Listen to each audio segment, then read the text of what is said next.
ola ka channel lo clear tu te am sign chi be ka buk chu a hey channel thar kan boy pui ve a ti ngai lo thon thu te an da chho ve a thon thu chiar hi a hra ei poka chiar ma sak lampanga khan chuan athu bau thak te a han chiar te poka ka nei nualin ka ria a kang a khang comments lama mason ka ngai na te in siam rem ka ngai na lai te min lo ril fina kalom em a tin mason sozel poka katumani te kha min lo share sak ola min lo view sak zel tur khanin kan ngen chuwa ka channel hi min lo like sak min lo subscribe sak tur po khanin kan ngen ngal buk chu ani chak ai me cher chit kan khwa hi mizoram khutlang to po kan ni a thingtlang kholian lo te kan ni a ma se thingtlang khotero te ma ni ila kan khoram walchin hi azau angrenga keini aya kholian tam tak ai hian azau jok ma ani kan khwa hian mi cheng kan la tam lutuk lawa kan khorama pathianina mishing te eitura mida sakhi kan ei seng me lovani chutiang te ani awang chuan luikal na tur po hi kan la nei thale renga thingtlang khuangang kan ni a luikal te ramria te kan la chinga tin kan khotlang eizon na tamjok po hi lo nei eizong kan ni kha kan khochan china chuan du tok mei ta ila khoming te hi chu karon thai lang don lova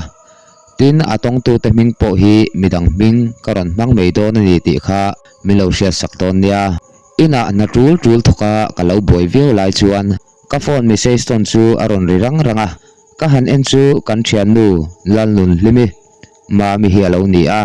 ani hi pian ti thiu theu sapan lam mong chu ania tamanei lo an tiang chi kha ania a thengai lo deuh tan chuan kotlai in to a na chhok na pek rungot chi ang dewa hrisel lo mel kha ania makdeu mei chu chu a em tho si a athau theimi lo chu fiam thu in rul hlut kom ipai aniang te kan ti fiam thina ani chuan zanin chu chakai kan chit do na mi aron ti a na buaya wangin luilama reife kal to lo kani a karil ru chuan achak ve tho mei nie chakai ei te po kha talom kati a in thlashong fashan lo chuan som tu dang isiangem aloron ti zui shemei mei lo atlem bera palital ni ila katia ani chuan som tur pani kalo zonganga atia dar thum vela chuakila rama chokan ei nga langa atile a ni e kan tum don nia katia phone chu ka da ta a na tul omang ang chu chunzomin zanina kan lui kal na tur te chu ka ngai tu a englui nge thaberang o ti in khua atanga dar khar khat kalvela lui oma chuan hruai meyang katita a he lui hi tunma atangin thom neu hi an rethina seitu le tongtu ne in seipo an nuala ma se ke hi pase helve tak mi soina zong oi lo chi kani ve a he lui hi soira pum viau thin ma se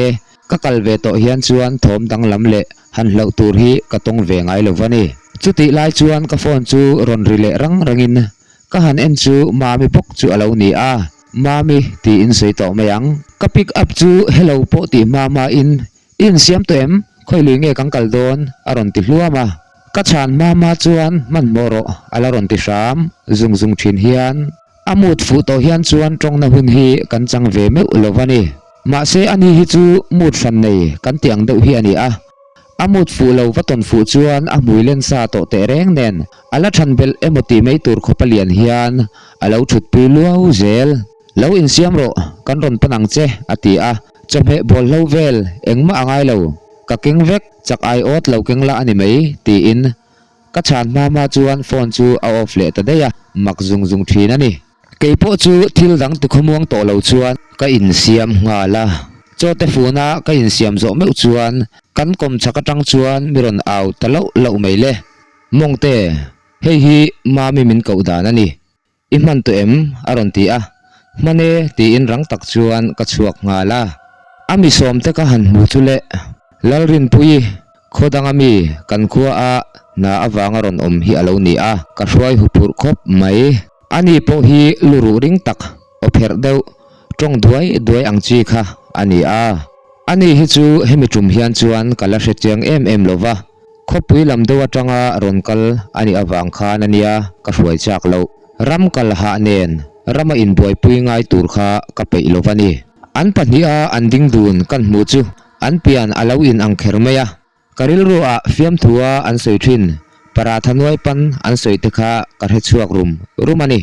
an tak sa pandan chu zanthima lai thian en ta ila an eng tlang hial theyang sum nei deuh hlekila chom thau an chak omte e ti chuan kan pali chuan kei mami rp le ruata chu kan kalta a chutia kan kal lai chuan mami bok chuan khoi lui nge kan kal don ati a kalpui ka tumna lui kan hril chu hey iami a rang thin an ti kha ka hlawania ati a an ti mei me ani chu ka kal photo a engma ka tong ngai lo min an hlawa an kal thangam lova chak ai an tamalom kan hlotling khopang ka ti a rp chuan asira tanga kal thet chung chuan le opher deuh chungin chutia a hran chuan ka hlawania aron ti a mel en ai ne ka adoi chuni mel en chuan ram huai po pujem sa ang maya kapa ti apom nol mel hi apua ka kalpui te tong kama tang chuan engkima ho tua ka tan angai mel le mai kan kalpui pa ruata la hi palem lo tak ti deuh zo silai lem aya ano pan lai po a barbi thlangzo ang kha ni a ain nga na tlak lem lo hle ani chutia kan du zong seya ti in person deuh deva kan ti lai chuan lui po chu kan lo nei ta hle meya lui kan po thlak na lai tur hi a oi thlak deuh vut awang hian film khurangai hle ani chutia film khur taka lui po tuma kan kal lai chuan kan khopui nula i chu kanu ana ti na tre tuara ka han hoi chho chule alo lum chu ni in athlang mau ka ra chuan azuk in zep tut me ni chu lau thon mel tak hian min puiru trap deuh pur chung chuan aron ti a kanui aza si nui rin ngam ani si lo zuk tlan thawatin ka zuk kai chuak ta a trap lo mel po ti to na ka lain ala trap zui awa han chicks lo tak nula pui tling trap chu kan han thlem le ri a hetiang ani reng chuan chak ai po ei khop kan man thiang emo chuta chapa kan mi pakal pui pa chuan alo la tra pui ti zui kawahan vukwang zot chak tak atoi zong in soila ti chuan lui chu kan thleng thave thei rama lui kamrem lai a chuan in ngatin erel kan tumani mami nen chuan thing tu atur fomin kan tla ranga kan thian te pani chu an thiam ang anga meilo chem turin kan hnut chia kan thing fom kan valet chule meilo chem chu khoi lama an samte an korte an lo tikanga an lo in sual lo chau hi alo ni a kan vathleng chu tunge thiam zoka thiam lo zok po a hriat lo an pani chuan anin mo na samaya nui te lam an ti za chute chuan mei te chu chemin erong te chu bolin cho te kan ei nu chuan khuwa ala thim chian lo awangin cholpa chuan khuwa chu kan han ngak thim le ri a hlim tak chuan kan mahuna kan thil ton tur ngai to lo chuan kan in koma kan thil ton tur hi hrilok ngat ila zong kei ngei po hian kal karot kher lowang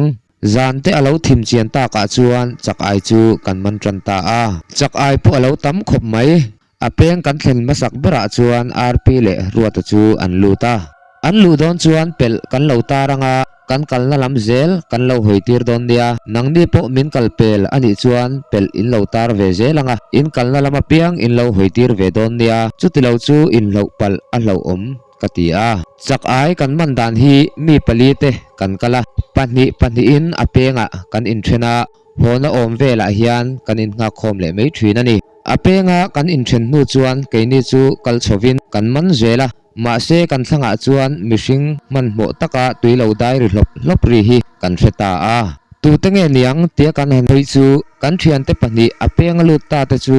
kut in kai hian arwal chuan an local ani chu enge in valut rei lo ve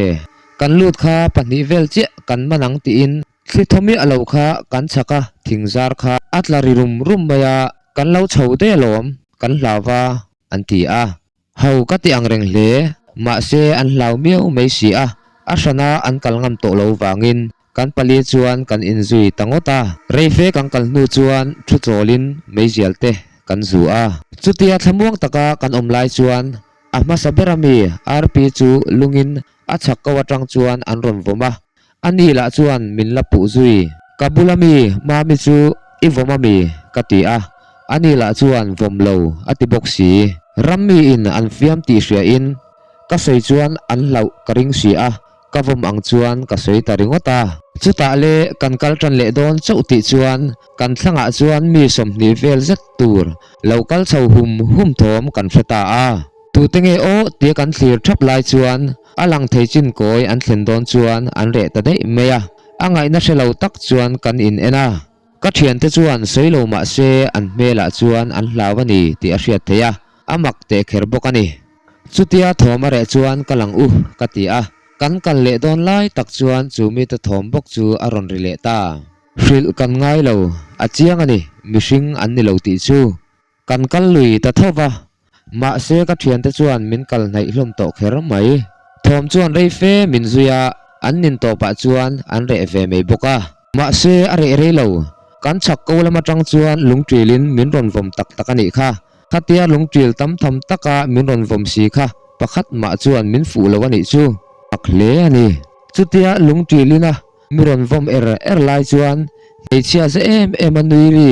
chumi leidung khok rum chuan aron nui ani te reng kha kami hruai pathum te chuan an lau kher mai ke ngei po chu kamul thi ading ur mai ani ka thian te la chu trapur chung le zun che phung chuan mi vuana kan ding khom thap mai ani kan mi pahruai aberla chuan a che tam beramani chutia hlau thabara an om chu rammuai chuan min zuam sat ni turani ring lutuk chuan an nui le te reng ani kha ke ngei po chu ka zam ve hle to ani rei deuh fe chutia kan om nu chuan thom po are veta thom dang om talo chu tho aveng huai mai chak ai man chu ril ruwa alang to lo kong zona howat vat chu ka du to ani chutia kong zonga chak angreng taka kang kalai chuan ka kalpui te pathum chu an tre thota muron sutlu lo chawani enge in hriata ka tivin tuara mami chuan kutvot deuh hian ka ngonga hian aron khoya ka hlau lutuk ati a midang ho po chuan an lo sei ve che boka an mel ka en chu an hlau lutuk chu an trap deuh pur to a han nem dan mei po ka hrelo ka lo hruai kher chu ka in thiam lo rule to ani ti chuan kan kal le ta a ke chuan ma hruain an pathum chuan in kai chung chuan tlan ti ti deuh hian miron zuya chuta engvak tong to lova kan kal lai chuan kan chaka thingkung buk chu aron chata luai me ni chu thli athobok si lo thil dang la chu an che ve bok si lo a che dan la chu mihring an lona an soi ang mei hi ani a kan han en chole kher chu le rp chu atre thota enge imu kan ti chuan mihring kordum ha in azara khian asoi atime ani chu ka han en khan ka busi lo han en non le kher chu au thatin ka thian te pathum chuan min lo tlan san dei chu ni in khatia ka han en kha azara chuan kordum ha ataksa po dum vek hian alo soi luo me ni chu ka thian te tlan chia chu ka vele ngala karin ain an lo tlan chak phian meya rin pui rp po chu ate in alo tlan thei pian mei ka han mu nu chuan tholop lop chung hian ka han au dinga nge min tlan san ka ti a por deuh takin mami chuan lo tlan ve mei ta che ati a thom po chu kan hrezui talo kan omna velte kan han en kwal chu kan chaklok chu hon na kong alo ni a ho kong kan mu chu kalom ril ru khop mai toy khomong to lovin kholam pan chuan kan ho tawang wanga thom hlo om lutuk ero kan tong to lo luya tanga kong pui kan po ma thleng chu lungten min lo lavom le zeu thin ti mai lo chu thom hlo om dang kan hre chun zom to lo kong pui kan chua kai chho hian thlamuang takin kan kal thei chawani kapol te ho chuan chu luya chakai chit chu an sim chiang hle ta ve ang heta mei cheming pani karon man hi ka thian te an ni a an mani phalna thapa mang ka ni a athu an han ria chu an mani bok hian an du lo le ro si a ma se ka zia lak lo to awangin karon upload thau don ani min hau em lo tura nga yang ole ngai thatu te ka o ria ta hriom deuh mei theya dam vek voka thon thu chiar ka chak to te reng nen ka hritlang adam don cheu mo ka ti lain angai ang bukin sok thi pa bok aron in chan le a tuna po hianin kapik ang reng lutuka ka tong kam man tile ka chiar dan ko o chuak te kha hria ta lo nom lo mei theya khanga khang ka hritlan wang ani ti kha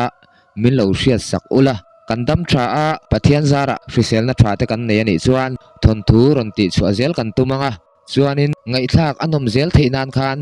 ron uluk chho zel po ka tumanga in siam thatna ka ngai na lai tur sang te comments lama min lo hril tur khanin kan ngen bok chu ani e